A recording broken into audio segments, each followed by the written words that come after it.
Hi, I'm Mark Toole of 8020service.com. Today's customer service video question of the day, take two because the audio cut out on this thing, is from Quora. Why is customer service not a priority for many companies other than the obvious cost-cutting and short-term profit motive? Well, like I said here, it's not that simple. I think customer service is a priority to some extent. I also think that these guys are operating on a broken model and a broken set of assumptions, which means the more they prioritize it, the worse it's going to get. What do I mean by that? I'm talking about the conventional NPC customer service model. The thing I've talked about many times before here, won't go too far into it, but basically, station. You have this list of procedures here. If the customer asks about this, do this. If they ask about this, do that. If they ask about this, do this and read the following script. You have a list of scripts that they read. Basically, the person in the customer service role isn't thinking, isn't making decisions. They're simply processing the programming of that procedures manual, of that script, of that standardized program.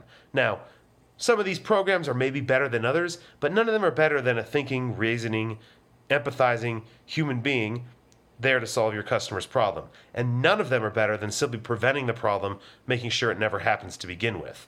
So when these companies say, we're going to prioritize customer service, what they mean is they're going to put more attention into this system, the scripts and the procedures and the guy who times the piss breaks and the guy who says, we're not very efficient because this guy had 9 seconds between calls and he's wasting our time. And they try to do things to optimize their numbers that they have, but they're not looking at the proper system. They're not doing it right. They're doing everything backwards, and therefore their efforts to prioritize just end up making things worse. You want to prioritize customer service, the best way to do that is to prevent customer service. Most problems that your customers are having are probably things that you could have prevented, and prioritizing customer service. And that doesn't work if you don't do the preventative things beforehand. So do that, and then for what's left, you don't need all these complicated procedures and scripts and piss break timers and all this other nonsense. You can have intelligent people who know what they're doing, maybe just a few of them, probably people in the Philippines you're not paying very much, which is fine, and they'll handle it, they'll do a good job. That's drastically oversimplifying things here, but really, the fact that they don't prioritize it, if they don't, is that they've tried prioritizing it their way, putting more focus, more energy, more money into this broken system, and what they've seen has not been good. They've seen things just get more complicated, more expensive, more costly, more confusing, more customer complaints, something breaks, whatever. It's not a priority, it's good enough, we'll deal with it. The alternative there is, of course, to say this whole thing's broken, let's find something better, let's find a way to do this that actually works, and few companies, especially big companies like you're thinking of with this question, are going to take the time or the effort to do that.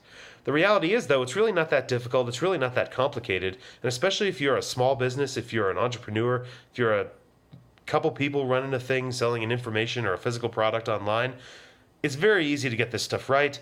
It's even easier if you start at the beginning rather than after years and years of bad habits have compounded in complexity. That's why I do these videos. That's why I write about this stuff on Quora and on my website, 8020service.com. That's why I put together a guide on the website that'll show you exactly how to do everything I do here. This is what I do for clients. It works. I've tested it. But it does require doing things a little bit different. So that's all for this video. I'm going to wrap this up here and keep it short. Like I've said before, I do one of these videos every weekday on a customer service topic on Quora and on YouTube. I write regularly on business and customer service in response to Quora questions and on my website, 8020service.com.